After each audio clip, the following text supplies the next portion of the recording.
Do it.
To order this year, Madre Planning Commission meeting of July 18th, 2019. Can we have roll call?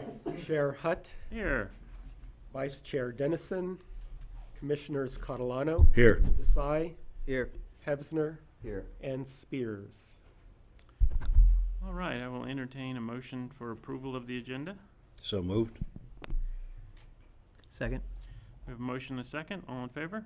Aye. Motion carries unanimously. Moving on to approval of the minutes. Do we have any comments on the minutes from June 20th? I have none. Okay, hearing none. They look good to me. Entertain a motion. So moved. Second. We have a motion and a second. All in favor? Aye. Okay, motion carries unanimously. Next, we will move on to community input. If anybody would like to address the commission on items that are not on the agenda tonight, please come forward, and we'll be happy to hear from you. Okay, well, you got your shot. Next, we will move on to our public hearing, which is for Hillside Development Permit 1501 and Conditional Use Permit 1501. Do we have a staff presentation? We do have a staff presentation this evening, and just before we get to that, I wanted to introduce our newest assistant planner. His name is Joshua Wolf. Okay. And if you can just stand up. And Joshua is actually a local Sierra Madrean, and he Oh, wow. graduated from Cal Poly recently. We hired him and brought him in as an administrative intern and hired him as a full-time assistant planner effective last week. All right. Yes. Well, welcome Welcome. to our hometown. All right. That's cool. So we do have a PowerPoint presentation by our associate planner, Claire Lynn. Yeah, right. And that'll be followed by a presentation by the architect. Okay. Good evening, Chair and Commissioners. This evening, Planning Commission will be reviewing a hillside development permit and a conditional use permit for the property located at 15 Nathaniel Terrace, also known as Lot Number 7 of the Stonegate Development Area, which is indicated by a diagonal hatch right here. It is a 3.2 acre lot and located at the northwest corner at the end of Nathaniel Terrace. Here it also shows the location of the Macomber cabin and also the Carter barn and the Willis estate. The building pad area is a triangular shape bounded by the two LA County flood control access road, which is outlined in red. So the building pad is restricted by the easement, and it's a stretch from the east to the west, accessing from Nathaniel Terrace. And it only incorporate 7,800 square feet of the 3.2 acre. Here's are the photographs on the Nathaniel Court looking into Lot 7 on the top row, and you can see the steep hillside at the north of the access road. At the bottom is the photograph on site looking towards east and looking towards southeast, and you can see the existing retaining wall on site, also looking over Lot 6. So the Planning Commission will be utilizing the criteria to evaluate this project by using the Hillside Management Zoning Code, Stonegate Design Guideline, and the settlement agreement, prescribing the maximum allowable floor area, the placement of the building, and the parking and height restriction. The applicant is requesting a construction of a custom 4,347 square foot single-family residence with an attached 473 square foot two-car garage for a total of 4,820 square feet. The house also includes a subterranean basement of 1,240 square feet, which is not included in the floor area calculation.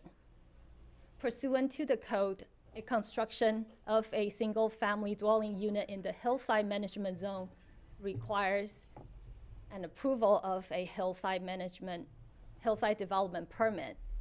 And pursuant to the code, condition of the approval number 159 of tract map 54016, any development which can be seen from the location of Macomber Cabin, Carter Barn, and the Willis Estates is subject to a conditional use permit to ensure that the development contrasts with the design for these cultural resources.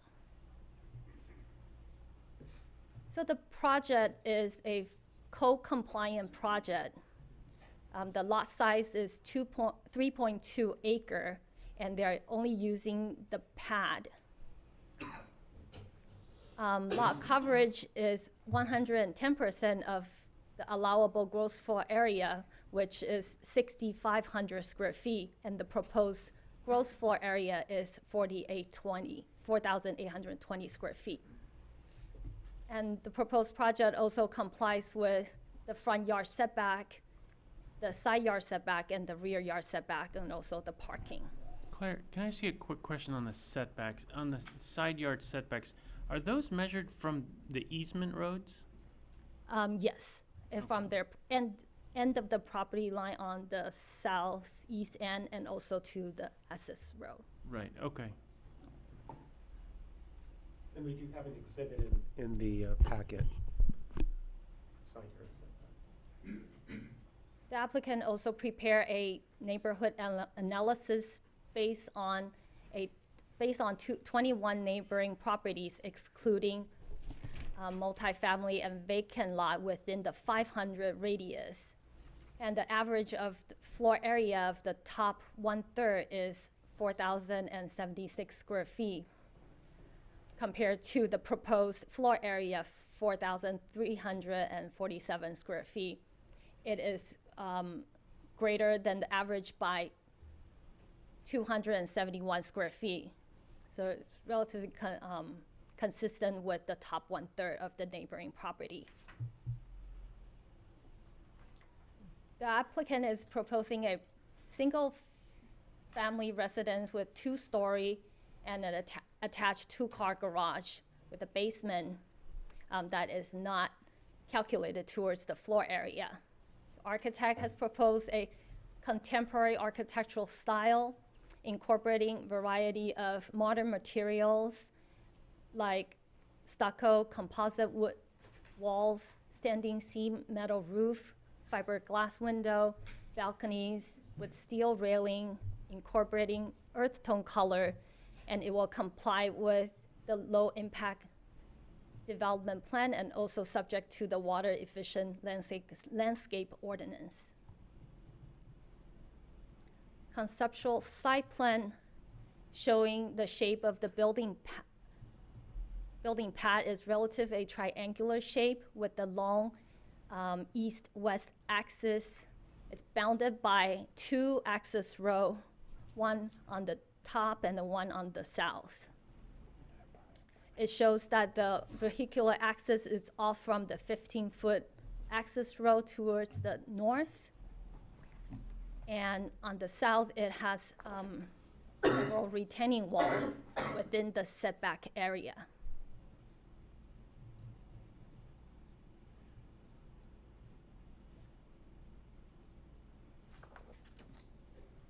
Drainage plan and low-impact development plan are prepared by the applicant.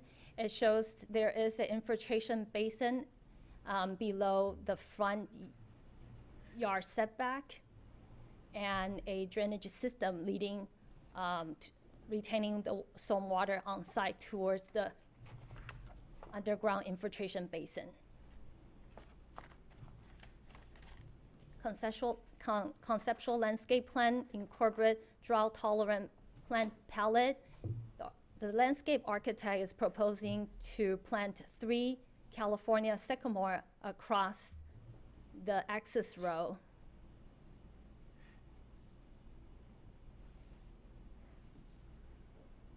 This is the first floor plan, which has a long east-west axis.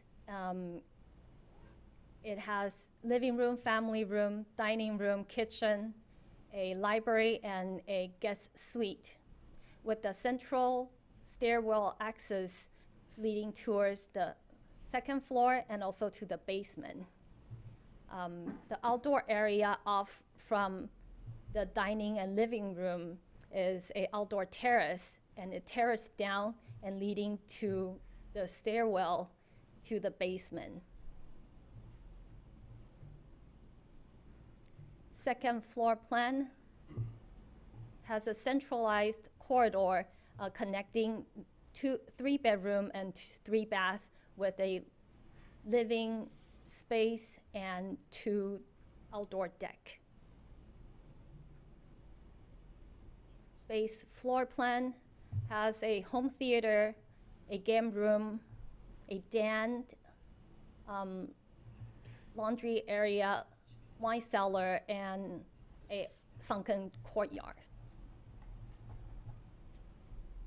Proposed roof plan in the central part, it has a 2-story massing with a low-pitch slope roof, and at the 1-story bookend, it has a combination of flat roof and a low-pitch roof. West elevation is the street-facing elevation, showing that the garage is recessed back 120 feet, and the single-story element in the front is the library and the living room. And the east elevation shows the single-story element where the garage is, and also shows that's across the way from the access row.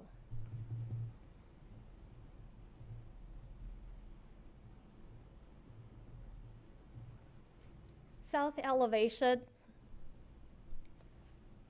is across from the southern access row.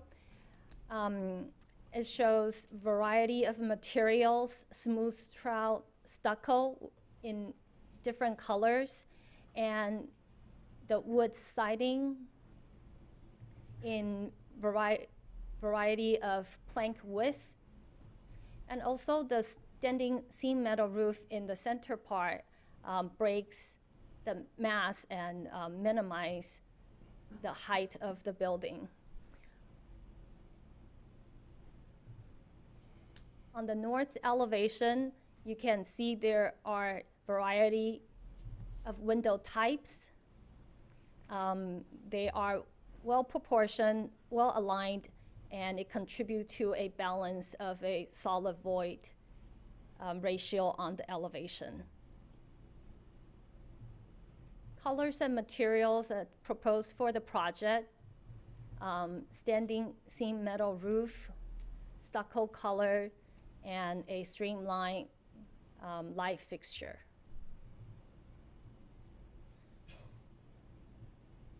Sections of the property showing the adjacent topography, and you can also see the series of retaining walls on the southeast side.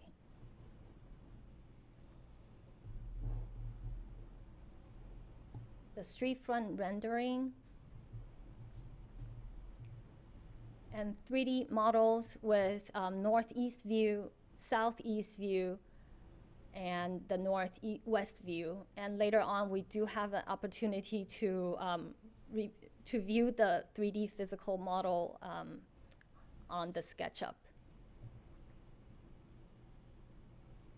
Photo montage renderings from the access road with the hillside topography on the back. Hillside development permit and conditional use permit finding has to be made in order to approve the project. And here are the summaries of the hillside development permit findings. The proposed project is consistent with general plan for single-family residential use. It meets all zoning requirements as to floor area, height, setbacks, and parking. The new construction is on an existing flat building pad. The house does not impact the ridgeline view, and they're preserving and maximizing the native hillside vegetation. The project also incorporates earth tone color palette and will be compliant with the water efficient landscaping. Summary of burden of proof for the conditional use permit finding that the proposed project is differentiated from the existing historic structures. Architect is proposing a contemporary architectural design with modern materials and variation in height and the side orientation that's closely fitted to the building pad, and also with unique details. The single-family use is consistent with single-family development in the vicinity, and the project meets all requirements of the zoning and the intent of general plan.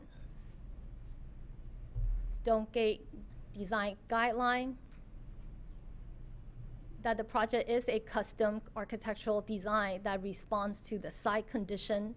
The mass and the bulk are reduced with breaks in wall plan, roof variation, architectural projections, and balconies and deck. A variety of window type size and configurations to enhance visual interest. And the proposed project incorporate materials that are durable and low maintenance. And the landscape plan is water efficient and is an integral component to the project. So alternative before Planning Commission this evening is to approve the application with modification, deny the application identifying the findings that Commission feels cannot be made and the basis for rejecting those findings, or continue the project and provide staff and applicant with direction. Staff is recommending that the Planning Commission approve the application for hillside development permit and the conditional use permit, subject to the conditions of approval. That concludes my presentation, and the applicant has a PowerPoint presentation as well. Okay, thank you.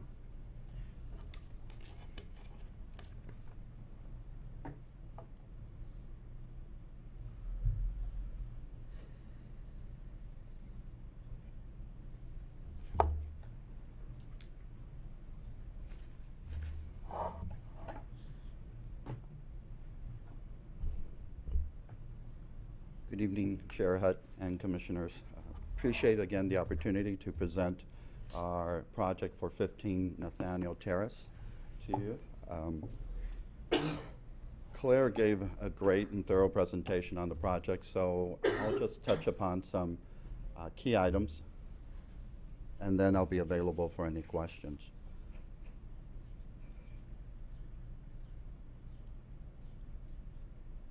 As you probably have noticed, this is quite a unique site. Even though it's a large 3.2 acre site, our building pad is quite small. It's pretty much a triangular lot, and it's get this.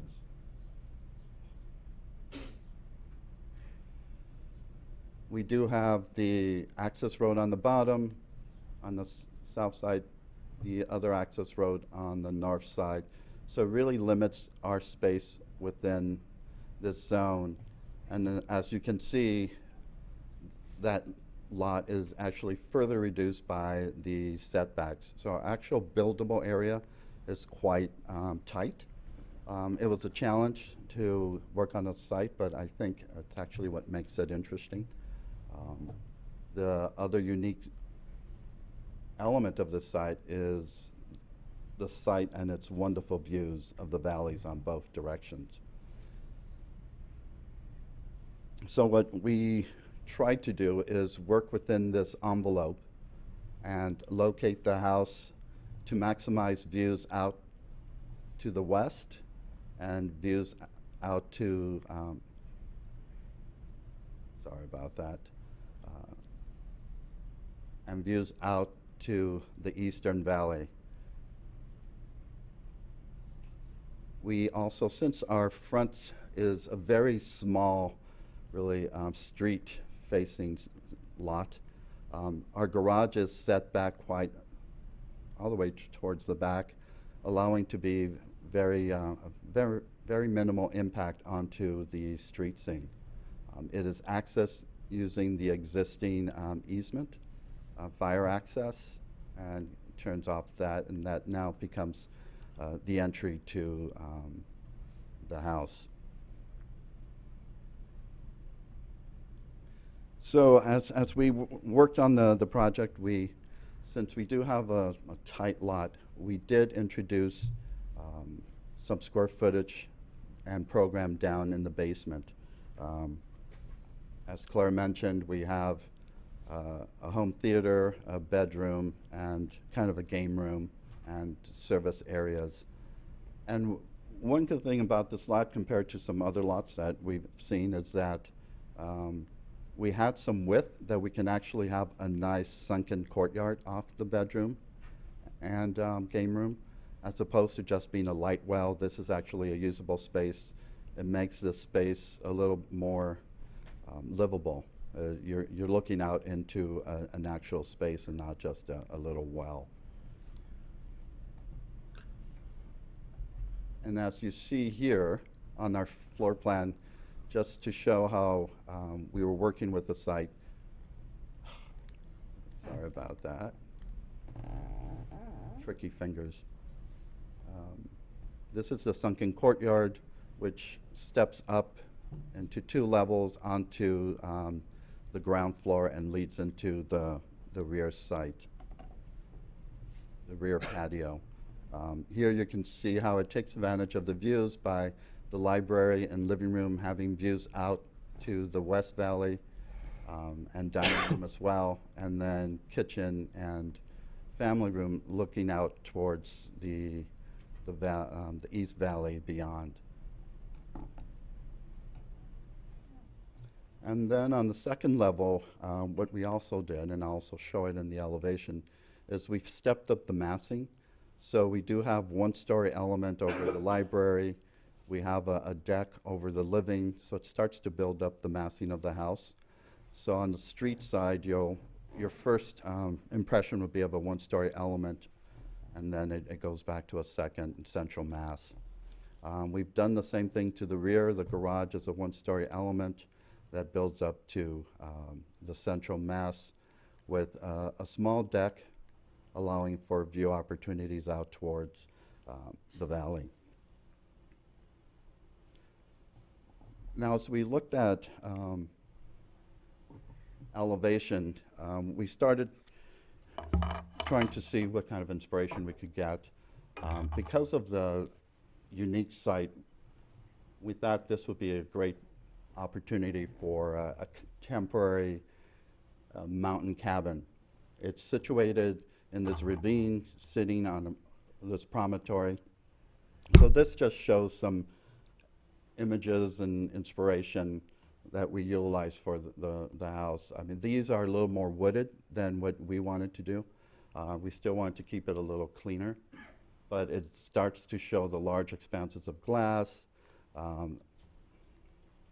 the large overhangs of the roof eaves to provide protection from the sun, some outlookers, some elements of what would be traditionally connected to cabins.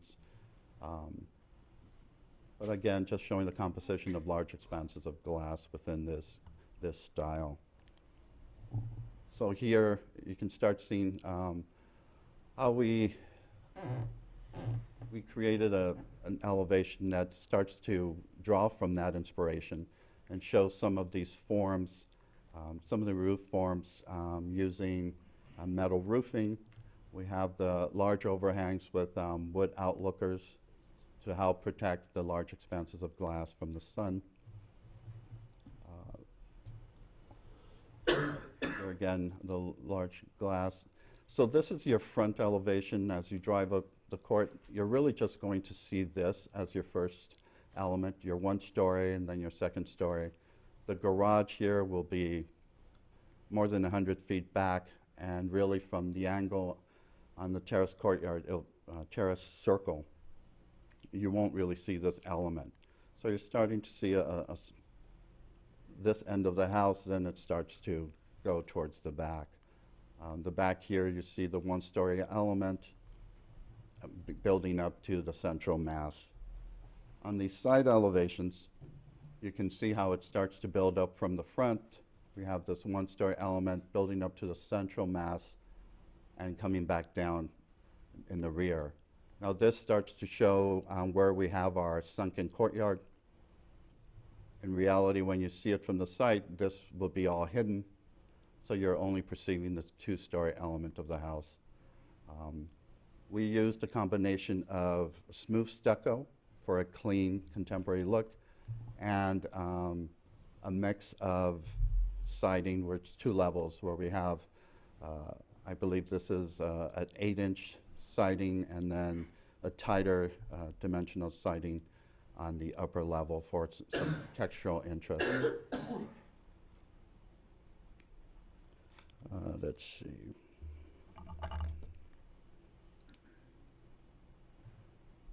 I mean, overall, we thought this style would fit nicely in this area. It's, even though the site is on this promontory on the hillside, it's a rather protected lot.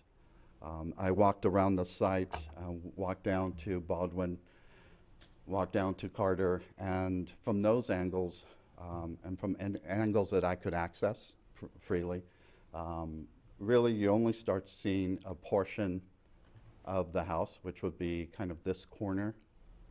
Everything else would be this corner here. Most of the house will be protected by the hills. As you turn the corner, go up Nathaniel, this opens up slightly more, but that's really the only opportunity. So it creates a nice oasis out in the hills. With that, if you have any questions, I'll be here to hopefully provide some answers. Okay, we have, seems like we have some people in the audience, so before we open it up to the public hearing, we'll see if we have any questions for the applicant or staff, but let's try to keep it to questions because we'll want to save our deliberation for later. You want to start, or? Yes, I just have one question on the basement level. It says den on for that one room. I could have sworn I heard you say bedroom. Why is that not going to be taken as a bedroom? It's an optional bedroom, so it's a den optional bedroom. Okay. Can you come to the thing so we can get it on the? Sorry about No, that. no problem. We just need to get it all recorded. So we have it called out as a den, kind of optional bedroom. bedroom 5. So it depends how whoever buys the home, how they want to use it as a den or bedroom, but we want to provide the two options. Yeah, I noticed that there isn't too much glass there and no closet or any, well, the closet's easy to add. Right, they would add a closet Yeah, to With that. the sunken courtyard, do you feel professionally that there's enough fire department access down in there? Yes, it's actually much easier to access than if we were to have a light well. This is much easier for them to be able to get down. About how deep is that sunken courtyard below? It would be a floor of maybe 9 feet, Okay, and thank then you have the large, wider stairs going down. Yeah, okay, thanks. Ganesh, you have- Yeah, I have one, couple questions. Are the retaining walls off of the, I guess it's the easement of the county road, those are existing on site? The one on the north side of the Yeah. road, those will be new.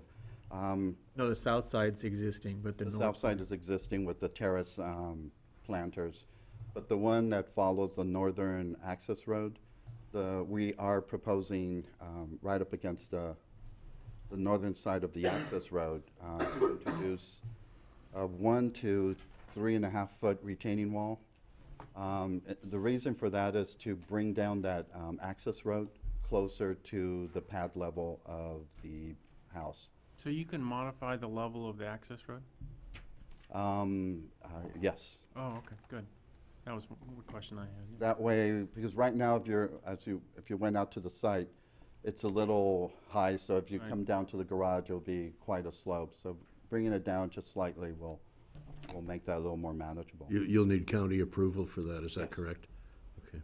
Now, and the second question, I don't know if you can answer or not, but, is this project like the others, or is there a specific client for this? Because there's some peculiar things programmatically that I'm wondering, was it design, is it a spec It or is it? is done as a spec. There's potential that it could be for the client. So there's certain things that were designed into it as if they decide to keep this lot, this would be their lot. They like this house the most, this lot.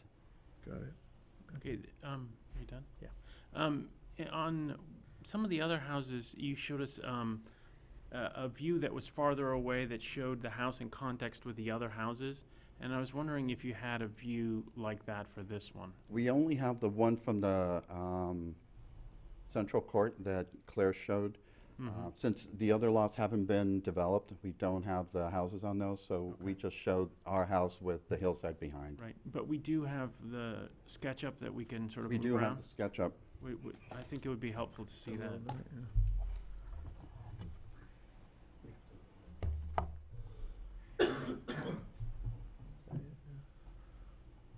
Bill, did you have any questions before we load that?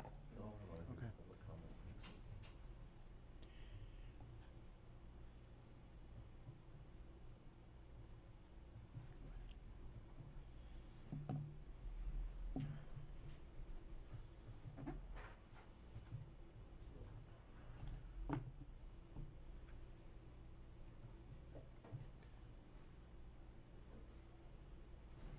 Oh, this one only lives here. Oh, no, we get it on both, okay. Okay. So this model shows the northern access road, and it also shows a portion of the southern access road, and then shows the house, how it sits onto the site.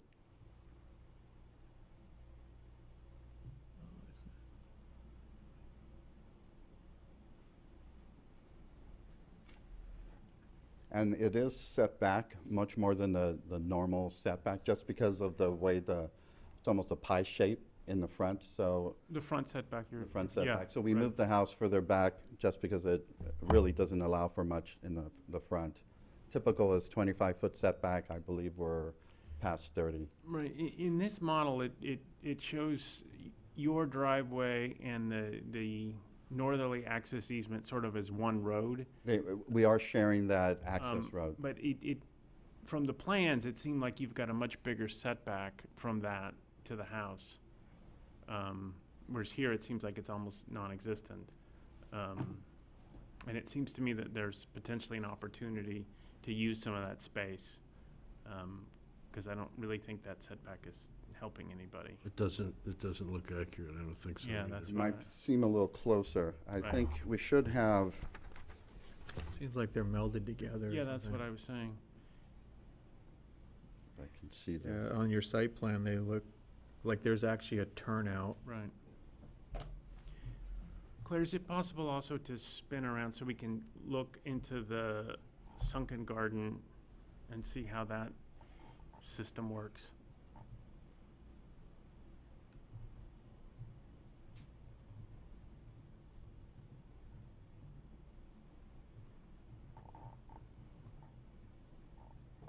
Yeah, that's a big wall. I have a question about that. The original developer had the retaining walls already put in there. The tiered one's correct. Yeah, and the pad leveled. Did you get geological information, on geotechnical information on this? Is the nose of the pad there, so to speak, is that fill, or am I looking at cut or fill or what when you're out there at the front edge? We haven't gone more or deepened information from that. It appears to be a cut, but I would leave it, we would have to speak to civil engineer to give us more information. Okay, you haven't gone there yet. We haven't gone to that point yet. Thank you. I have another question. Right where the pointer is, if you could stop for a second, Claire. You see there's a terrace just to the left of it, and then you've got sort of those French doors. In some of the plans, I saw that terrace extends over, and here it's showing, and in some other ones it didn't. And I was wondering if your intent is really to extend that over so you can walk out those doors onto a terrace? I believe we do. It is extended, so you Okay. can walk out of that space as well as the family room. Yeah, the landscape plan delineates that. Yeah.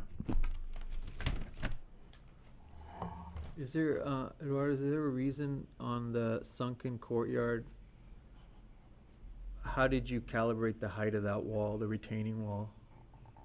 Like, and how much is it daylighting out of the ground there? Is it 4 feet, 3 feet? Which one, that first, The retaining wall for the basement, like right the right. V-shaped wall there? Okay. Your new wall? I believe Looks like it's coming out pretty high out of the site. probably 3'6", just to provide a guardrail protection. I mean, that's something that we can look at. We could utilize the same Guardrail. guardrail that we have up above to lighten up the. Was there thought given to, you've got retaining walls stepping up from the road, and then you have a retaining wall stepping down, and it seems like you've got a pair of retaining systems that only retain themselves. And I'm wondering why you don't just take that whole thing down. Well, we feared that the neighborhood would have an issue with exposing more of the house. This way, the house is captured within the lot. But that part is not visible to the neighborhood. I mean, it's visible to the other side of the access easement, because even the lot to the south of you goes up from there. So It would be visible from Nathaniel Terrace as you go up. There's that guest parking zone down there as you turn up. As you look up, that whole area does open up in that zone. right, when I visited, I saw that you could see the story poles, but as you were saying before, that seems to be more the two-story easterly element, Mm-hmm. and I don't see that you would see that retaining system over there at all from Nathaniel Terrace. But okay, any other questions while we've got the applicant up, or any more views we want to see of this?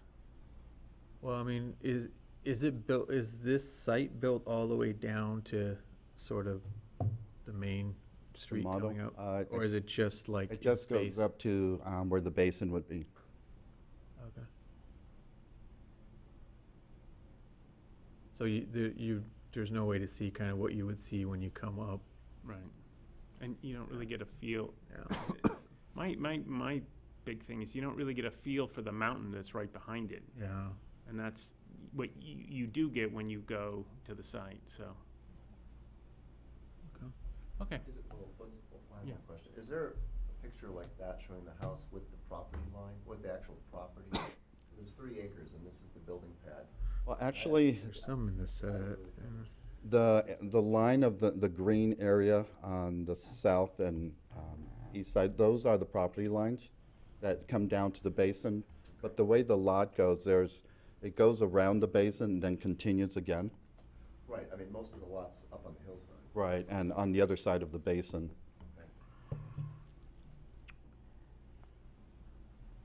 Okay. Thank you very much. Thank you.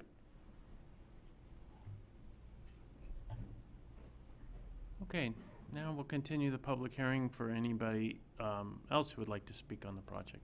Please come on down and give us your thoughts. I would also like to point out that I provided 2 comment letters. Oh, that are yes, thank provided you. on the dais.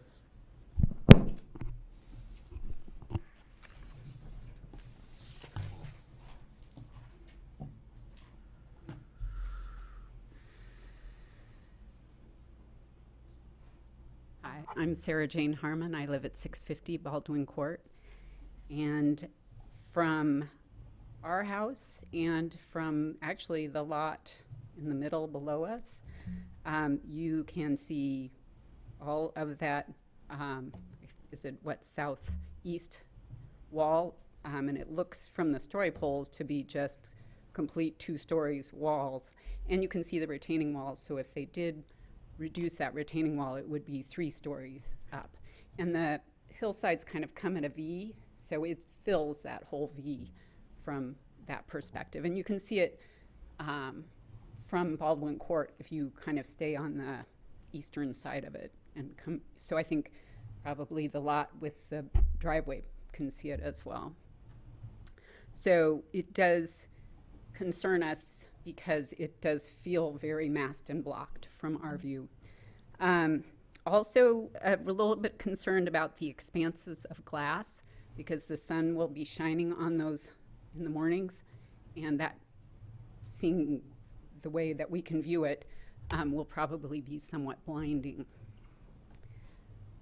And then I just had a question about the landscape plan, because my understanding is with the Stonegate, they can only do landscaping pretty much on the building pad. So they were talking about some landscaping across that access road. I'm not sure what the rules are for that, so I would want that to be investigated. Let's see. And then I'm curious about the existing retaining walls, if they're planning on using them, if they really are strong enough to hold the hill, the house, the basement, the whole thing. So I would be curious because wouldn't want that to not work. That's it. Thank you. Thank you very much. I have one question. Thanks. I have one question.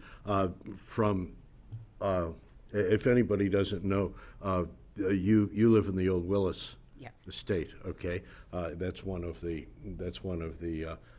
locations where the view line is critical, okay?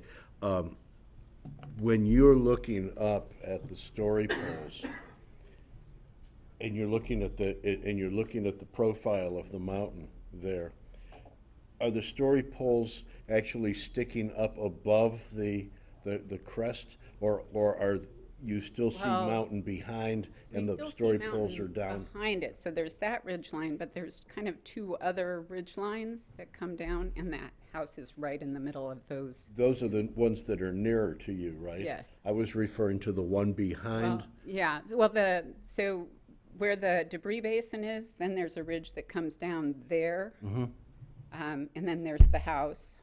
And then, and then the other one is lower. Yeah, I'm just trying to get a sense of, from where you are, if the house is going to be poking up on the top of the highest ridge that you can see, No, but or what's whether up it's on down. the top of that ridge is a wall. So there isn't very much of the ridge that you see between the top of the house and that wall that's at the very top of that ridge. Could you see the story post for the garage?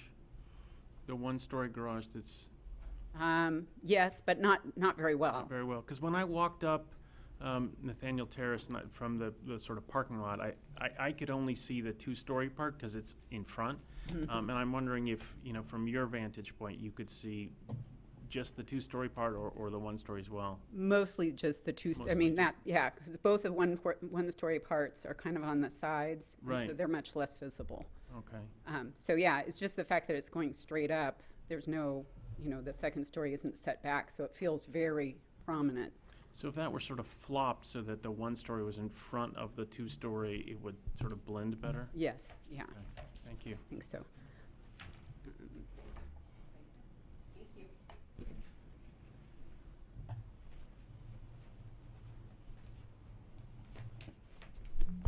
Good evening, Commissioners, and thank you very much. You have a very difficult job. Debbie Sheridan, Valley Vista Drive, and I have several questions. This is a 4,800 square foot house, and the basement is not included in that. I'd like to know if there was a geologist's report, because most houses do not have basements, and we have so many faults in Sierra Madre, as we know. Secondly, the lot is such an odd shape that I'm wondering about the floor area ratio to the lot size, because what is buildable and what is not, and I'm sure you're taking this into consideration. We went up there to take a look at this particular lot, and it was padlocked down at the bottom. We could not even get up there to look at it, which I find very disturbing. And secondly, now, are you the developer, the architect, who said he was looking to see if he could see the house from various areas down below? And I'm wondering if you have done that. We've just heard what you, in the Harmon house, what you can and cannot see. But I find that very disturbing as well. And this particular house, the design, the other houses that you have all approved fit into the nature of that particular neighborhood and in Sierra Madre.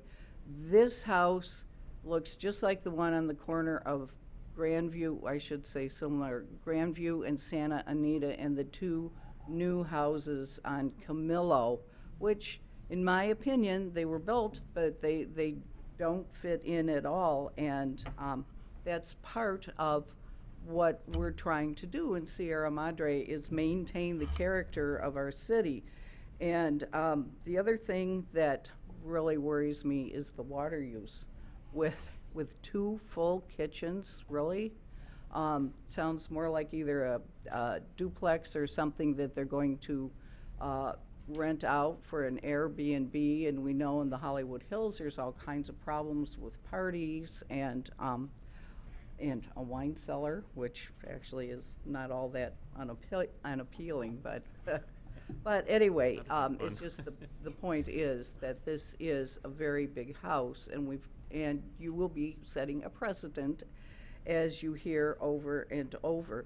And now he also mentioned showed us pictures of the other houses, and even though there was a lot of glass there, which could be a problem or not, I liked the look of those rather than this one, which just stands out as something that is not fitting into the character of Sierra Madre, as I said. And I know you have a lot of other aspects that you have to think about. But anyway, thank you very much for listening to me. May I make one comment? And that is that on that second kitchen, are you referring to the wok kitchen? Well, what I read, well, I'm not sure, because what I read was, at one point I read there were two kitchens, and another one I read there was a wok kitchen. But I remember when you all and city council were looking at a different house, and there were 5 bathrooms, and we have such a water shortage. And even though we had a lot of rain, it's not gonna go away, and that's something that you all really, really need to evaluate. And I don't envy you at all, and thank you again. Thanks.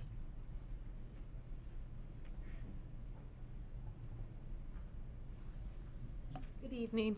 I'm Diane Scalzo. I live at the corner, well, I'm at 500 North Baldwin. That's the corner of Carter and Baldwin on the southeast side. I can't see this home at all from my, from my home, but if I was to walk up, I'm sure I would, and I will. My one question is, I was a little surprised to hear, I know this is a large home, I was surprised to hear mention that the home was kind of in keeping with the size of the homes in the neighborhood. Can we be given those addresses? I don't know, neighbors. Do we have homes that are 48, 55,000 square? There's a, They listed them, yeah, okay. in All the right, I was staff just packet. curious to see which homes, I mean, just because I thought that was maybe an exaggeration a bit, or maybe you selected certain homes, but I mean, if you really just take a cross-section of the homes in the immediate area, It's supposed to surprising be to me. every place within 500 feet. But keep So in there mind, must be one enough. of the issues is there's a lot of vacant lots by this. So it's not like when you're doing a house somewhere else in town that's developed around. okay. I was just curious about that, but the addresses are available, so I'll just take a look. Okay, thank you. Thank you.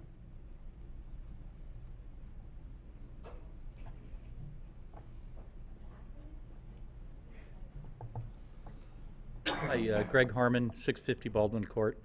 Just to echo a couple things, one that Deb said regarding the gate being locked and the notification. There's really no way anybody could look at the place, especially people who are maybe older and can't walk up that steep hill on Nathaniel Court. I know it was open yesterday for about 5 hours, so people could drive up there, but unless people knew it was open, then they would only know to drive up on that day. So for future homes, especially ones that are locked by that gate on Nathaniel Terrace, it would be very appreciative to open it up, let the public know when they could go view it. I understand the reason it is locked at times, and I appreciate that, but at the same time, we should have the public being able to view it. Secondly, there is a placard or a signpost down on Carter, and I know we put a little notice on there. That's a very tiny notice. It might be 4 by 6, letting everybody know about the hearing and that's taking place. The only other time you could see that was up at the building site itself. So I think in the future, if we could put the notice there a little bit sooner. That was put up on Wednesday. And if we could put that up sooner and make it a little bit larger so the public driving by could see it, that would be great help. Second thing I have a question on is on the setbacks, and I don't know where they're taken from. I understand from the architect that they're greater than 25 feet, but when I was walking up there today, it was hard for me to envision a setback being that large. The pad and the story poles seem to take up the majority of the land there. And so it just seemed very odd to me that it would be greater than 25 feet. And related to that, is there, I don't have a great vision of amount of porous material or non-porous material on that, especially with if that pad extends to the other room, as mentioned earlier today.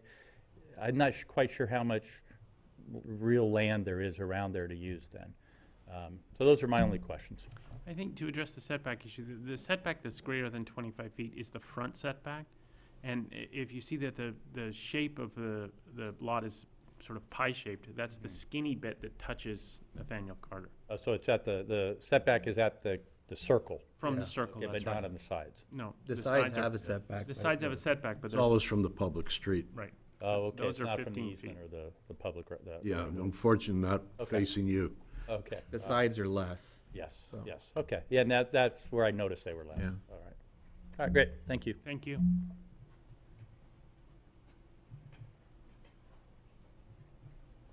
Okay, anybody else? Is there anything that you guys want to clarify, or any questions that anybody had that you want to answer? Or do you feel like that's done? I think you clarified the front setback. Okay. I think one thing that would be helpful, I realize that y'all posted a notice board in front of the property that is in compliance with code, but as one of the presenters said, it would be helpful if the one down on the street had a duplicate, so people would know. And then also, there's one that's still up from a house that was approved, and it would be nice if we could take that down so we wouldn't have the confusion, because I think it would be good that, the more people can see it, I think the better we'll be able to vet it and get a good project. Yeah, Joan? We can go ahead and do that and place 2 large signboards in each location from now on. While things are open to the public, we have 2 letters here that were given to all of us before that.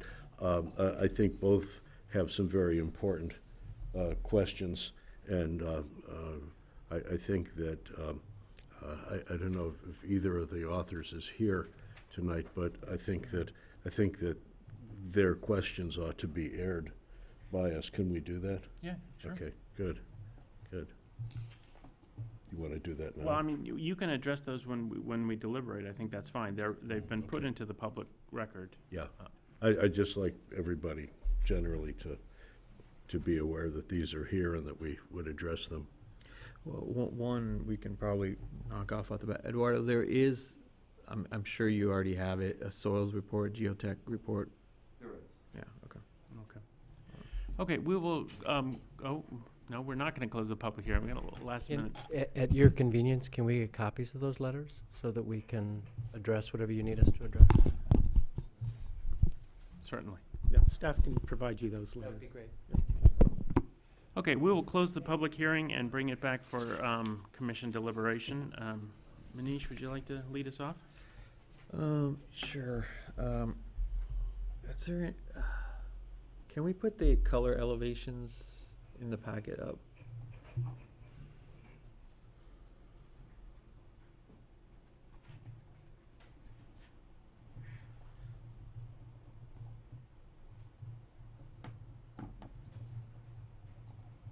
Yeah, that'll work.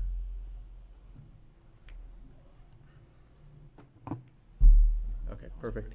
I mean, fundamentally off the bat, I think, the introduction of the basement, I think is a positive. I think you're utilizing that space, that footprint well, and I can appreciate having that here, along with the sunken courtyard. So I think kind of your concept of building from the edges up to the middle is a good start.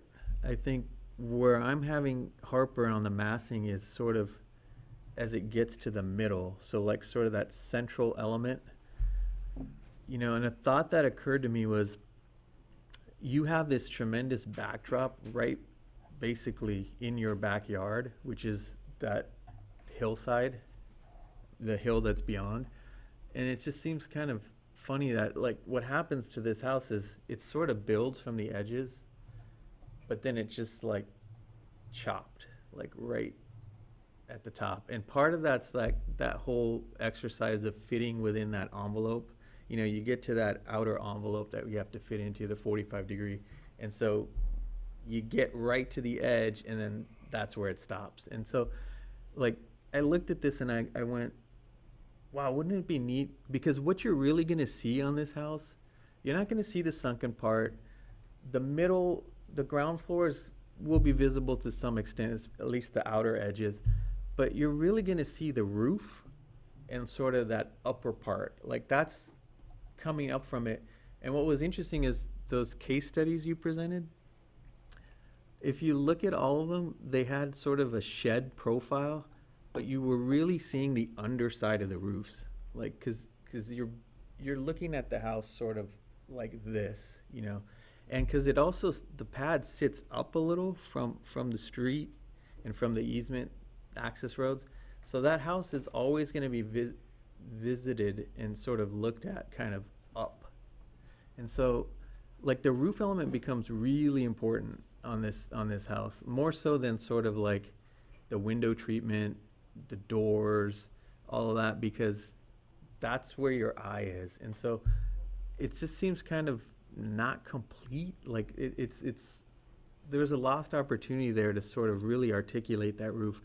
And I can appreciate sort of the way you're cascading up, but like this house really wanted sort of a roof profile that went this way rather than cut in the short direction. So it kind of wanted something that reduced sort of the visual mass and sort of came out like at the ends. Like this would have been a great opportunity to have like a butterfly roof or something where you sort of pick up how it sits in that mountain, you know, beyond. And the other thing that so that middle section bothers me. And then one thought, and I think it might have occurred to John too, it would have been great if that second story mass like pushed towards the hill, because right now it's like stacked or like over the first floor, but it would have been tremendous to kind of either pull that ground floor out or push that second story towards on the north side, essentially. Mm-hmm. And if that cantilevered over on the north side, the ground floor, and sort of where you drove into the garage, that wouldn't be a big deal, because that's really the foreshortened side. You're not going to, like... There's nothing there. Nobody's going to see that, really. So, but this side, the southeast, is what everyone's going to see, and the approach.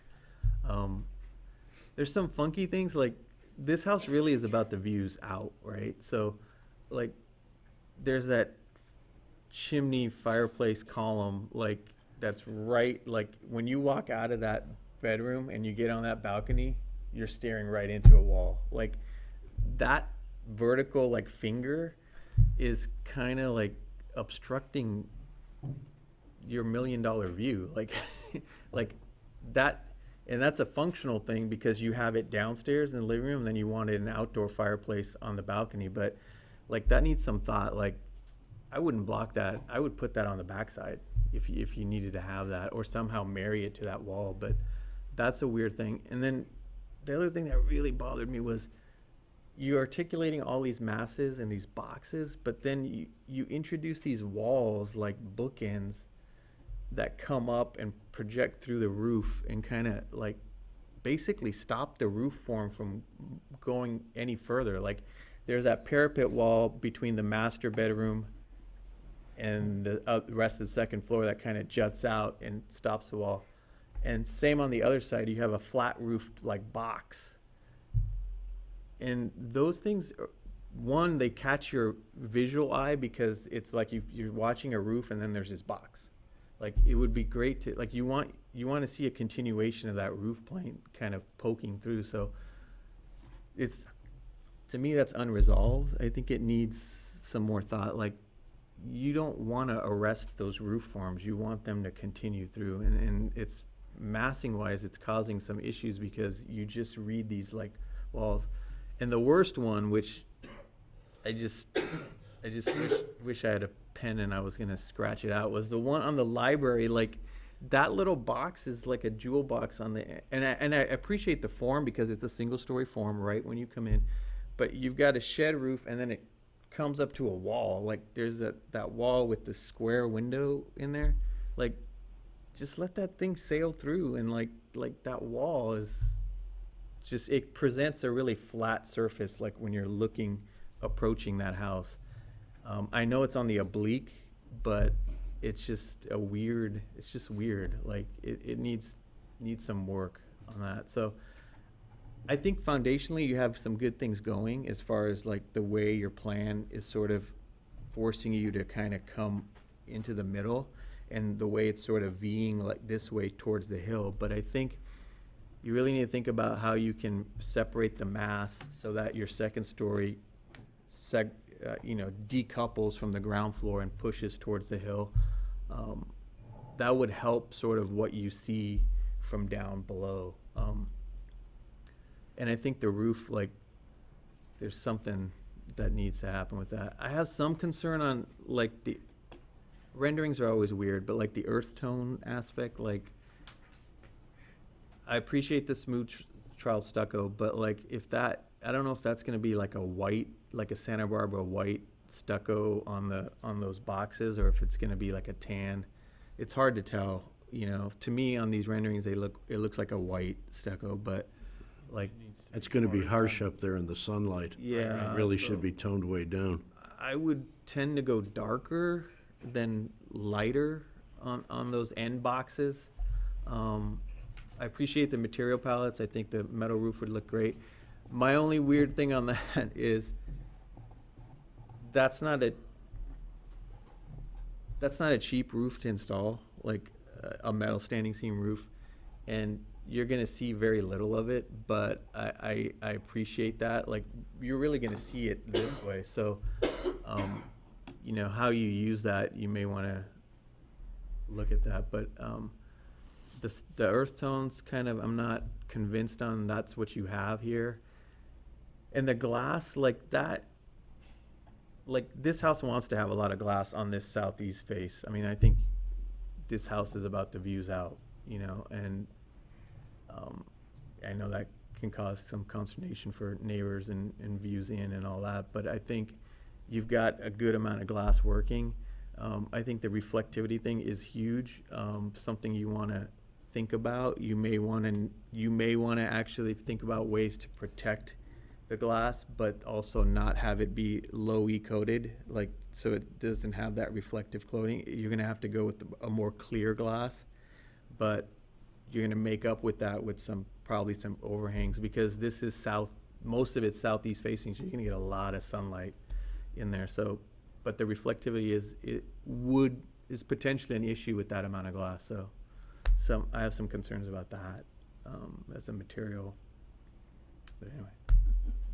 Oh, okay, well, I'll add on to that. I have four big ones. I have four big complaints with this. I mean, it's going along with Manish says technically, but I think my non-expert view is that the house is too busy for the bulk of it.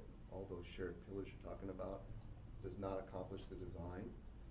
This doesn't lead any to the views of the house. The cantilevered examples that he gave are not even close to what this house is. This is about building inside mass and not about views. It's architecturally not fitting the functional aspect of cantilevered roofs that are trying to maximize the views, which was their which is his theme. And the examples he showed to me, this doesn't even fit. I know what they look like. What you want to see is more roof and less house tucked in. And these roofs are at best functional, and if anything, just perfunctory to sort of try and say, oh, we're doing this. And so I think it needs to be rethought heavily to reduce the size of the house. If you're going to put these cantilevered roofs and maybe even wedge the house so you get views from that, and if that means taking out that patio or that patio roof that's part of the garage, which is just expanding the bulk of the house for no purpose as far as I'm concerned, then I think that the garage needs to be misplaced. Because I also have a problem with the driveway. The shared driveway for the access bothers me. I don't know that it's safe.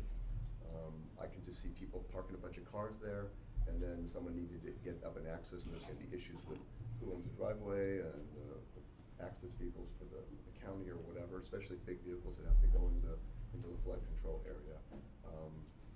So I mean, it's basically too much house under not enough cantilevered roof, and it's too busy just trying to maintain the bulk. I think we created our own monster by allowing basements, which I think was a good thing, but we haven't gotten out of that provision what we were intending, which was lower profile homes with basement access. And this probably gives us the most opportunity for maybe a cantilever roof with basements that have some access to the outside with just a lower roof profile. I think indicative of the poor design is that the flattening of the roofs was purposeful to try in a sneaky way to keep the bulk and mass down, and it doesn't work, and it needs to be redesigned according to the examples that they showed.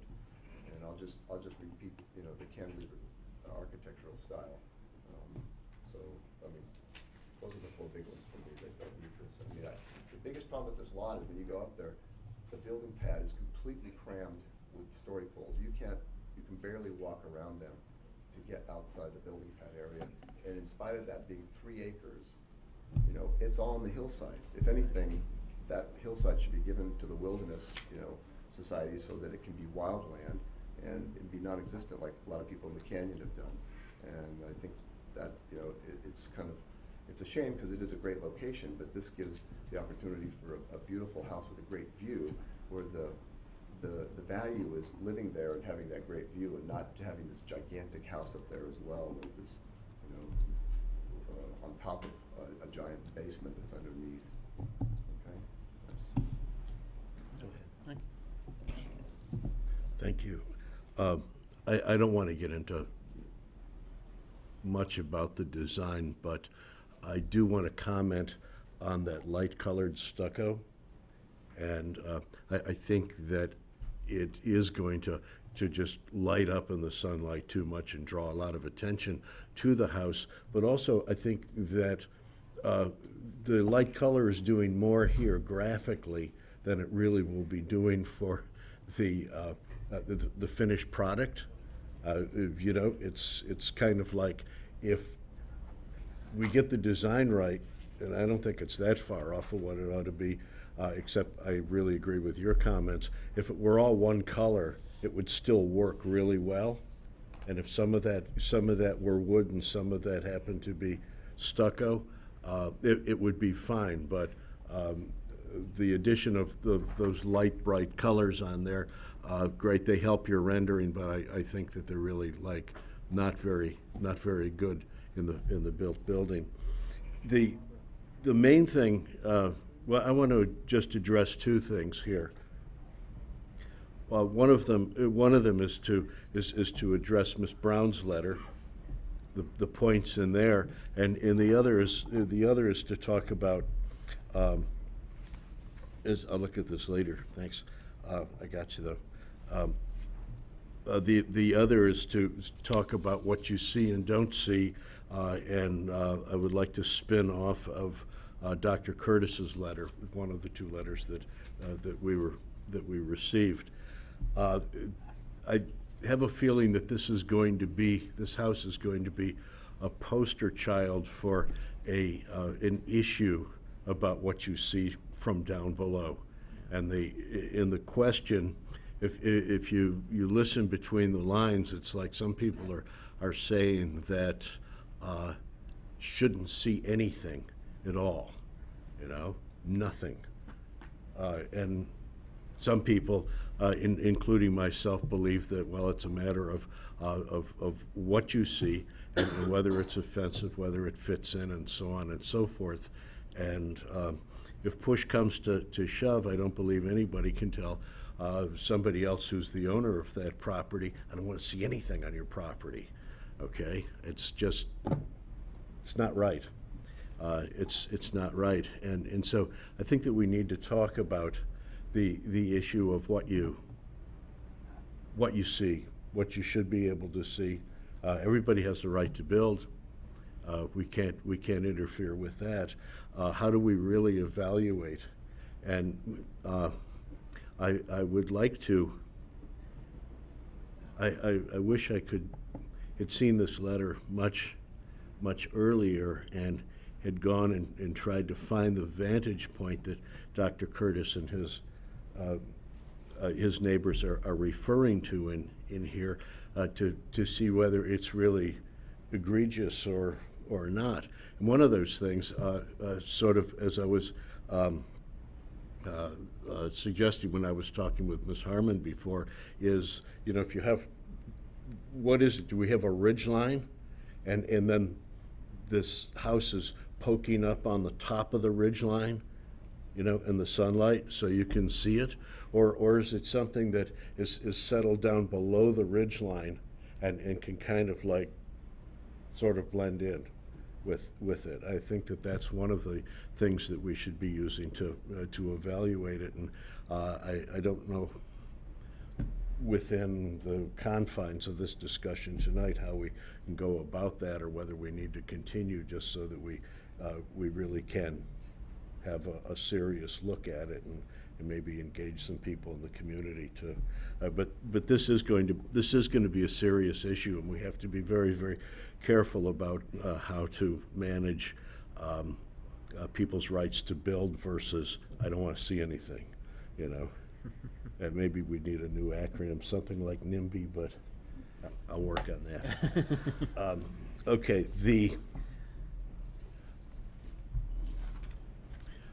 going to the other letter, the first item, she says removal of dirt for the basement. Is there a geologist's report? I heard a yes and I heard a no on that one tonight. The entire One Carter site is on alluvium and needs to be addressed from the standpoint of earth stability. And does this project fall within the Alquist-Priola earthquake fault zone setback requirements? I don't know, have we ever discussed that with respect to one of the projects up there? The earthquake? Yeah. Well, I think the issue we have with the earthquake is pretty much the northern third of the town is within the earthquake zone, but none of it is near the actual fault. So, you know, It's all within the zone, though. What do you do? I think as far as the fill, my guess is, having gone up there, that pad is cut. It doesn't look filled to me. But you know, But the geotech we'll get a would say geotech that. that'll tell you. If you're within the zone, it's something that the structural engineer addresses Right. during working drawings, and nothing that we're supposed to be involved with right now. He knows what to do with it down the line. Okay, the residential use for the basement, fire access for the basement, ingress and egress for residents and emergency personnel needs careful attention. I wish that at least one of our two firemen had been here tonight. Yeah. Although it does have two stairwell access points. I think that, and the other thing about code on both the geotech and the fire access is if it doesn't pass those, they won't be able to put it in. And then they'll probably come back to revise the drawings. So, I think that if we knew it wasn't going to fly from the get-go, we shouldn't waste our time on the design, but I think the likelihood is that it flies. And so, and if it doesn't, it'll come back. Well, or they'll abandon that section of it. Well, the interior, any modifications that have to be made later on to the interior of the house are nothing we have anything Right. to do with anyway, but they are legitimate questions, and they are addressed by building department review Right. later on, and also by the the architect as he works along his professional responsibilities for the job. So I'm not concerned about that. If I can clarify one point Yes. regarding the commission's purview over the seismic and structural stability of the project, is really not a discussion at this level. This would be handled through our city engineer, structural engineer, during the review process of the project. And also fire has Right. provided comments, also included in the packet, in the attached resolution. The other one I would like to address here has to do with the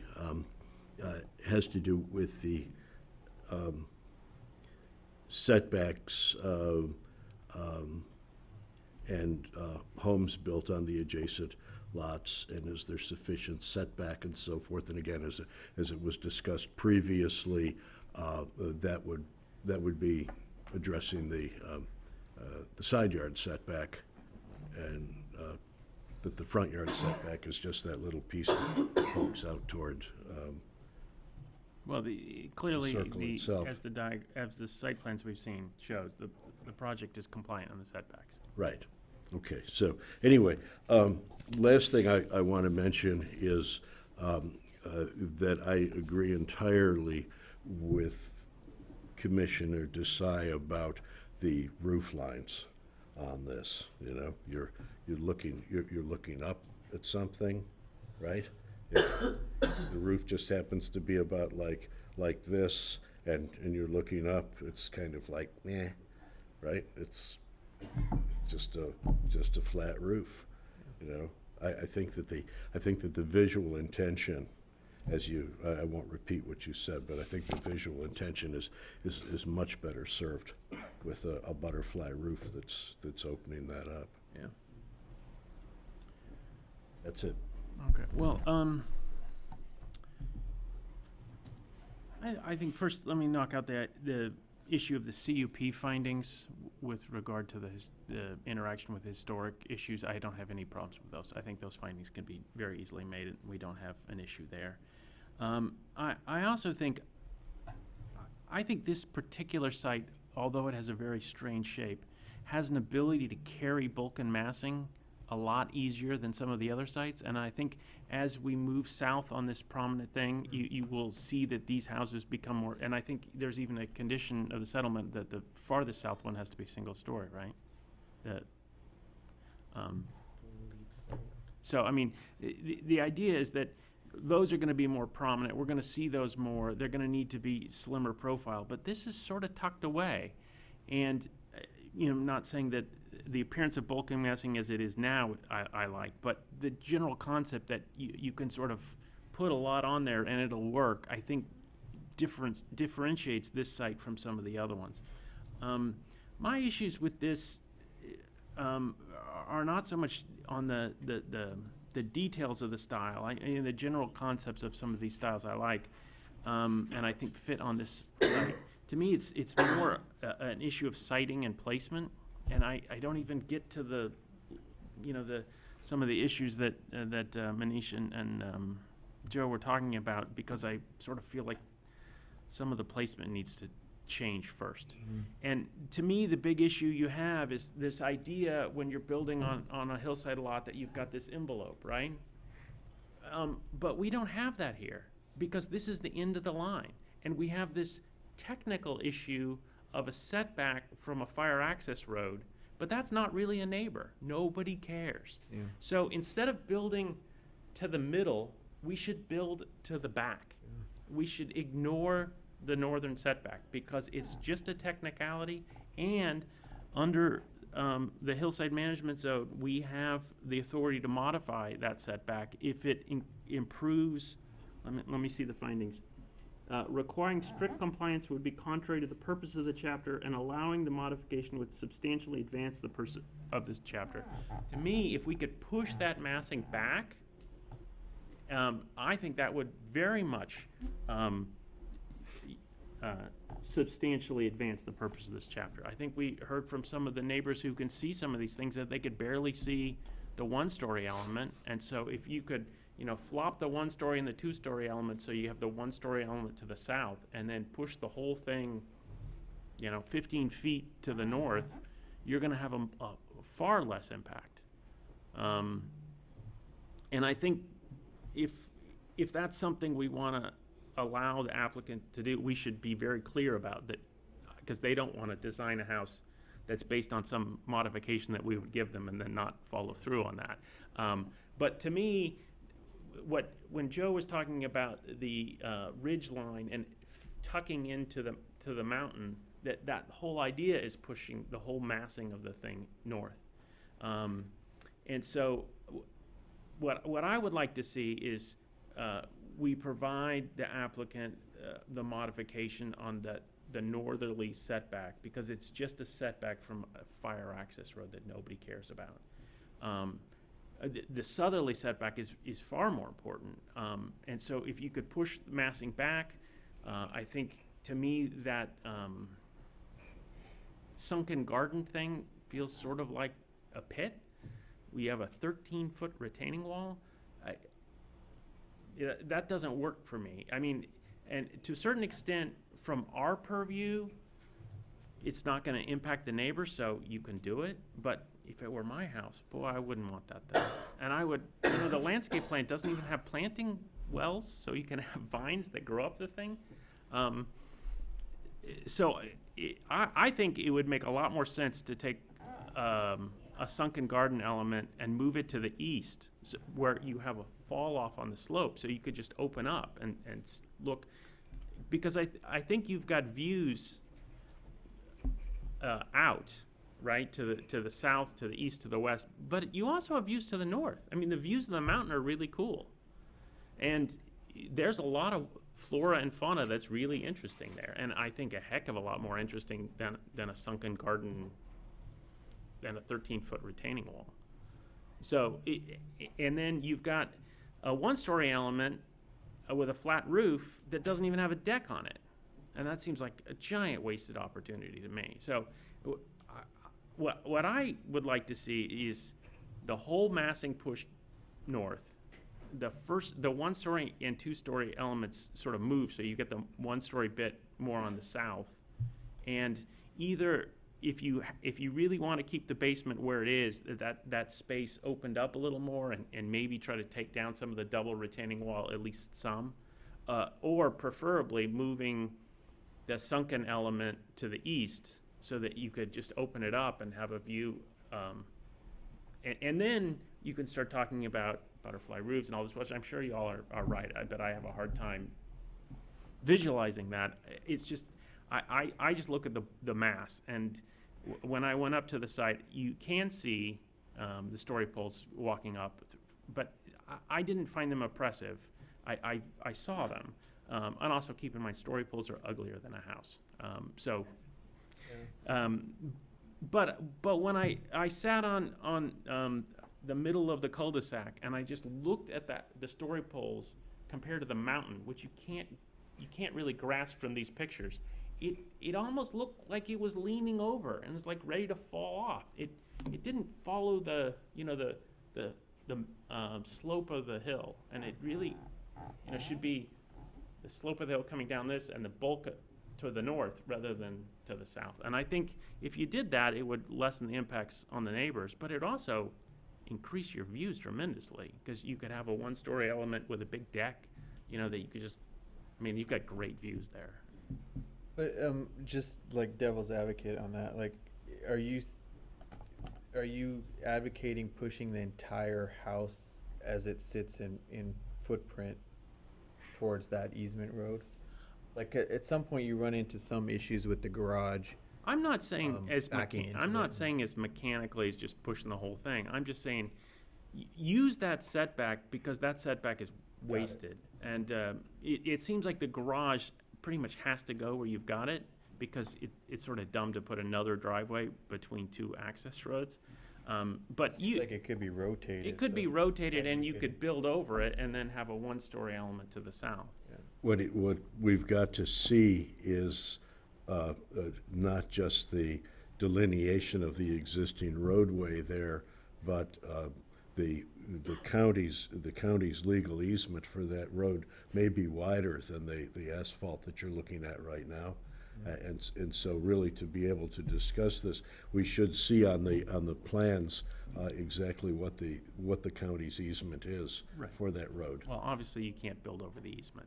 But there's like 15 feet for the road part. Yeah. And then to the house from there is like another 13.5 feet to like the front door. So there's like 13 feet still in play that. And yeah, maybe you can move some of it, or I don't know. I leave those decisions to designers who are much more capable than me. I just think that moving the bulk back towards tuck it into the mountain is going to provide a much better view shed and use of the view for the property, but then it's also going to impact the neighbors a lot less. I think a solution in that vein is the idea of taking sort of the second story bulk and mass, and maybe the ground floor too, but at least at a very minimum, taking that and sliding it towards the easement road, and sort of basically cantilevering it over sort of that entry driveway approach, because I think that's the element. What it'll do, two things. It'll do kind of what you're saying, is push the mass, separate the mass from first floor, second floor. It'll push it towards the hillside, and it'll allow the ground floor to appear as if it's more of a single story element. Right. on the side that is gonna be the most visible, so. I agree with the principle of what you're talking about, and that's why I want to see what we really have to work with Right. by getting the county easement drawn in there. And I think if you had that one-story element to the south, you could have, doors open up onto it and make it a deck, and you can imagine how magnificent those views would be.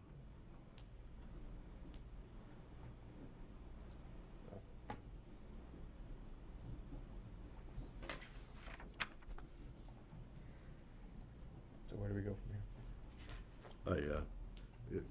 You were talking about, you were reading out of here, and it raises, Yeah, I can give you the section. It's well, it raises one concern that I have, and Mhm. maybe it pertains to the whole development up there, but some of the findings that we have to make, and you know that there are a lot of them, and they make reference, if you compare the general statement of findings with what's already been done to the land up there, such as topography versus flat pads, it's like totally disingenuous to approve these. well, What do we do about that? water under the bridge. I mean, we can't go back and regrade those pads. The Oh, pads no, are of course what they not. are. So They have to be what they are, but do we have to make the statement, or can we just say that some of these, some of the findings would just be non-applicable here, and we let them go? I hate to have somebody come back in the future and say, well, yeah, you have this finding in here, and I want a flat pad too, and it, you know. well, I don't. But we're not approving the flat pad. That's been done. We're approving the building of a house on a pad that's there. So you might disagree with the approval of that flat pad and the grading for that, and I certainly agree with you, but that's done. And It is, it and is. so we're and- not, when we read the findings, let's be clear, the findings apply to this project, and this project is the building of a house on the land that's there. And I would not deny the owner based on the fact that those discrepancies exist in here at all, but I would like to express some concern about what we have down on paper. All right. Singing to the choir. Well, I think that we've given the applicant quite a bit of direction. I think if we do want the applicant to explore modifying the north setback, we need to be very clear that'd be something that we'd be willing to entertain, because I don't think it's equitable to ask them to design a project and then go, oh, no, we're not approving that. I mean, No, I would support that, because I think it's gonna help the project, and it's immaterial, that setback's immaterial to sort of the bulk and mass and what you see, so I would be fine with that. is that, you concur? Yeah, yeah. I'm just wondering if there's something that we'll be able to do about, I guess it would be premature then to even go down and try to view the existing story poles until we, Well, I think we can have some work done try to on this. look, to the extent there's a redesign, it'll change that, but how can I get, how can I make arrangements to go see, well, if you want to see it from somebody's backyard, just okay, well, Dr. call 'em Curtis, up and- Dr. Curtis gives his address. I would like to see that. Perhaps the Harmons would allow me to come up Yeah. and look from their property. Is that all right? Bill, Well, I agree, I think, but let's be careful what we wish for, because every time, they're obviously trying to maximize the square footage on this really seemingly large lot with this footpad that's got a lot of potential, but it's not that big. Mhm. And so I don't mind pushing, allowing the pushback of the back setback, as long as there's some reduction in the mass of this home, and some commitment towards their original design with these cantilever roofs to reduce the size of the home and expand the viewership of that house, rather than these sort of kind of, what do you call it when you just, I mean, almost perfunctory window views that no one's gonna appreciate. Mhm. And if that allows that opportunity, then I agree, you know, and hide the garage someplace. I just think they just sort of stuck it out of the way and tried to push the rest. And I agree that, why have all that flat space if you're not gonna take advantage of the views? So make a patio out of it or something, incorporate that into the roof. Whether you get the north side or the south, I just thought that would more, you wanna view the whole valley. I'm not that enamored with the mountain views. You could create a patio view or someplace for the individuals living there.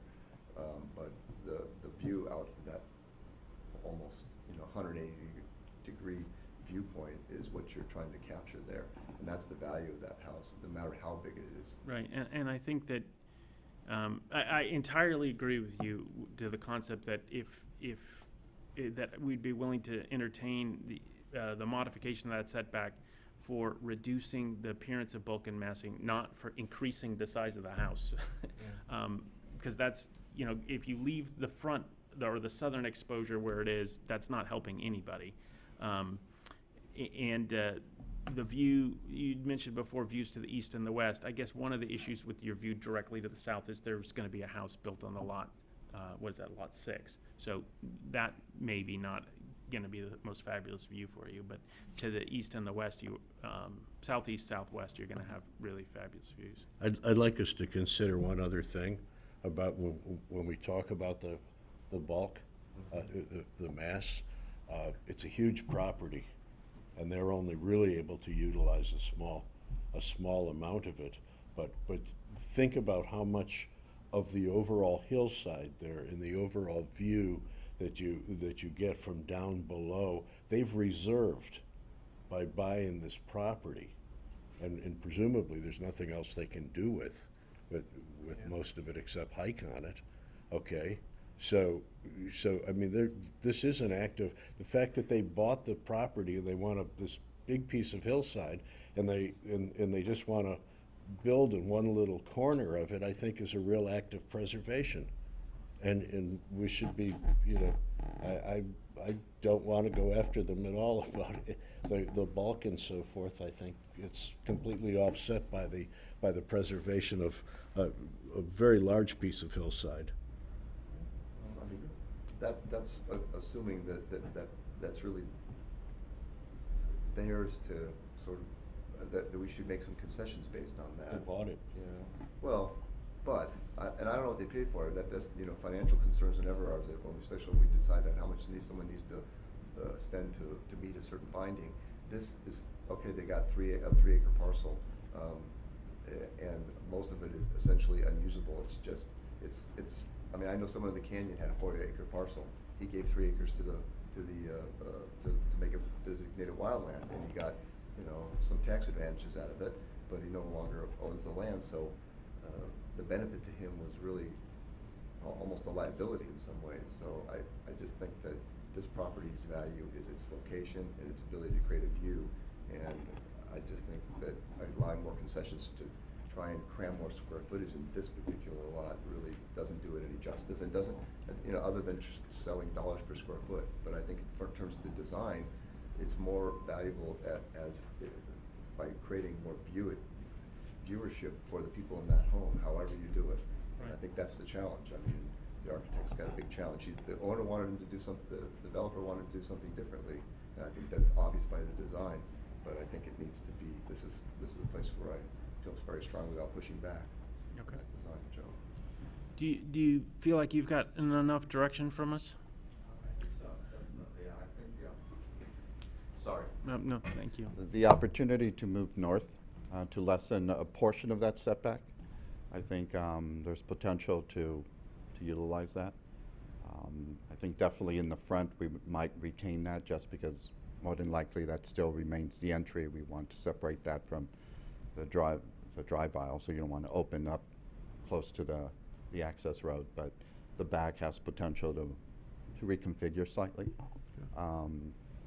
We did introduce that driveway and almost like a motor court to keep the cars off the access road, so Right. if you had additional cars. So we would still want to utilize that, but I think there's potential to play with the form to minimize the two-story appearance on the south side, be able to push, hopefully, some mass Okay. over it. So, no, if we could do that, I think then we can take another look at this and hopefully present something that you would be happy to see.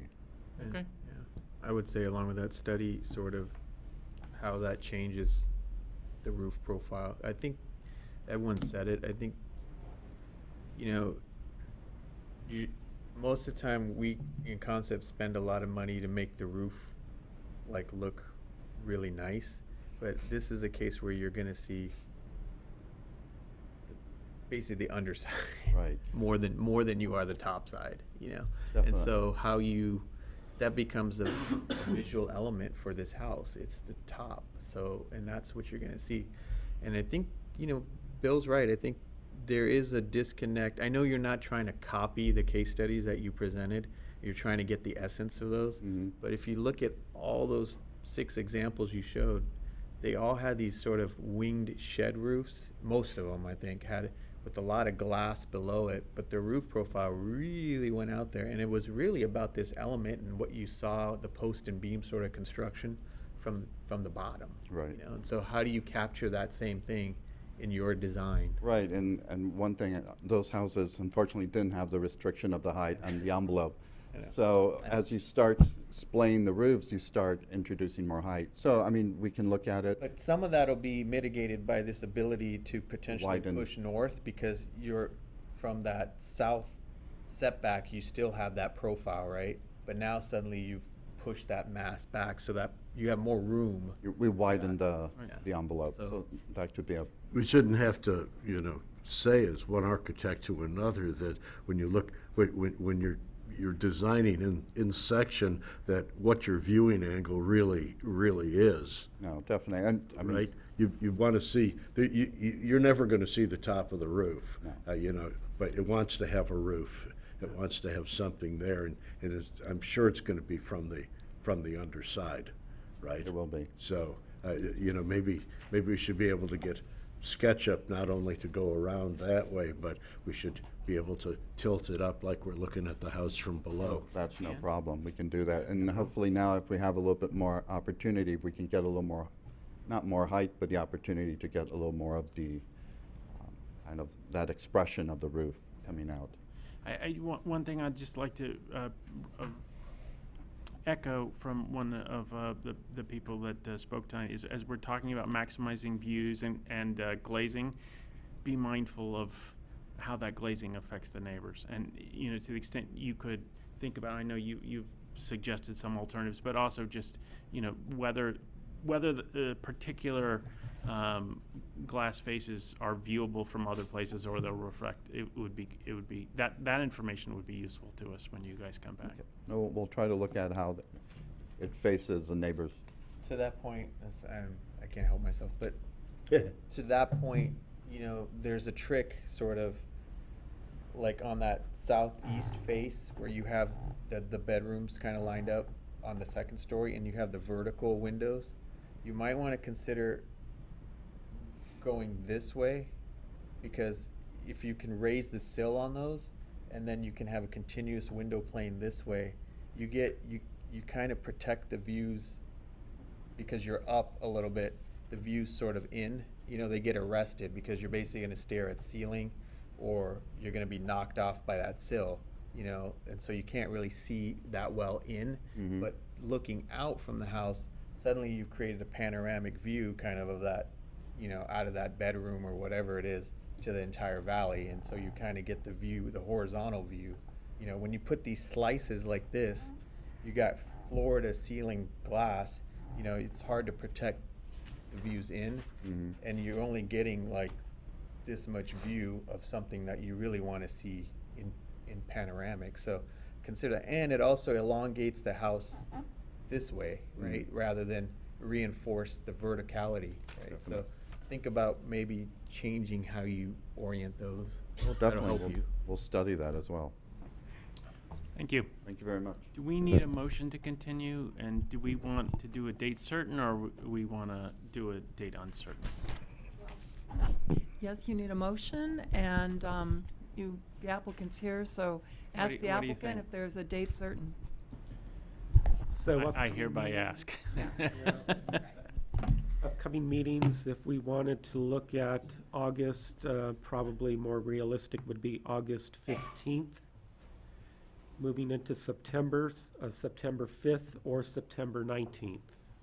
I think one of the issues with August is if you guys race to get it done in August and then we have a quorum problem, Yeah. because we're missing one person and we have one planning commissioner conflicted, so we're down to 5 to begin with, and then people take vacation in August.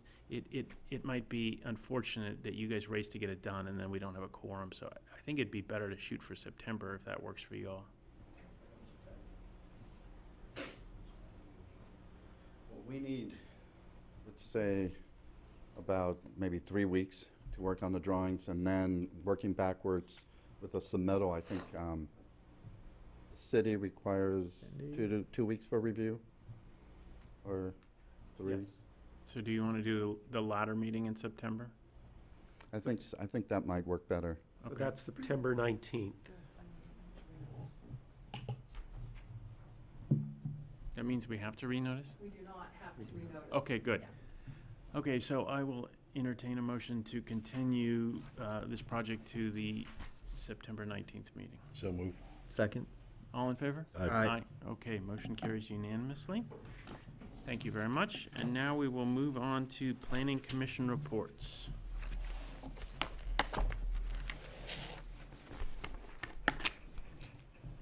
Do we have a report? I've got 3 items. First of all, I think it was 6, Commissioner Desai and I were the subcommittee that picked up those last details on, Oh, yeah. what was that, 638 North Baldwin? Yeah, 638. Okay. And everything was fine. They Yeah, res- looked good. they responded very, very nicely, and we've let it go. And I'd like to say, I looked at the renderings and it looked better than I thought it was going to. So, good job to the applicant who's now leaving, and good job to the subcommittee and staff for working with them and Okay. getting a good product. Next, a real short one. I'm wondering if anything has happened with applicants for the vacant seat on the commission. We had somebody who had expressed interest, and then I've heard nothing more from her. We have Or about 2 her, rather. applications that have been submitted. The city council is looking for 1 additional application before they make a decision. That's the last that I have heard. Okay, thank you. Last item here. You're all aware of the Richardson House and Lizzie's Trail Inn, two historic buildings going back to our early days in Sierra Madre. The city is going to, I'm told by Leslie Ziff, the president of the Historical Society, that the city is now going to lease the Richardson House. They're both owned by the city. City's going to lease the Richardson House to the Historical Society for $1 a year, so that the Historical Society can get going with some improvements that Right. the city has not been able to help with. The reason I'm mentioning this right now is that in the past, before I joined this commission, I had done drawings for the restoration of the shed at the back of the Richardson House. And I believe that then when they're actually ready to start work, that those are the drawings that are going to be submitted for a certificate of appropriateness. And it's quite possible that you're going to bring that one to the commission, in which case You gotta go. you'll have to tell me what to do. But I think I'm going to be addressing from the podium and then leaving the room, right? We'll be sure to grill you. I think you're just gonna leave the room. I don't think you can even address this from the podium. Is that right? Yeah. Okay, fine, I'll just leave that to others then. Yeah. That's fine with me, you know. Hey, my drawings speak for themselves. They better. Okay, so anyway, I'm expecting that, that's going to be coming up. Okay, there was a guy a craftsman who's going to be doing most of the rebuilding, and he's been on vacation till recently, so I understand now that we're gonna be meeting in the near future and gearing up for that work. Oh, great. Anybody else? Okay, do we have reports from staff? Yes. Just a reminder that Chair Hutt, Vice Chair Dennison, which were appointed to a subcommittee along with 2 members of the City Council, will be occurring on Monday at 5 p.m. And that is regarding the update to the commercial code. So we will be discussing that on Monday. Okay. And do we have anything on our schedule currently for our August meetings? We have 2 items for our August 1st meeting. One is a discretionary demolition permit and a design review permit, and the other one is solely a design review permit. Also tentatively scheduled for August 15th is another CETT project for Lot 25, which is the very first lot entering the subdivision. So I won't be here on the first, Okay. that one, so I'm not sure. We Well, staff will Sounds good. have to ping us all about quorum issues, because we might run into some there. On the one item that is a demolition, is that a historic building, just an old building? What's the status of that? That is a building that was constructed in 1916. And there's a partial demolition because they want to do an addition to the rear of the property. Okay, it's not wholesale demolition. No. Okay, thank you. And the property is deemed eligible for designation. Oh, good. That'll be interesting. Okay. With that, I will adjourn the meeting until our next meeting on August 1st.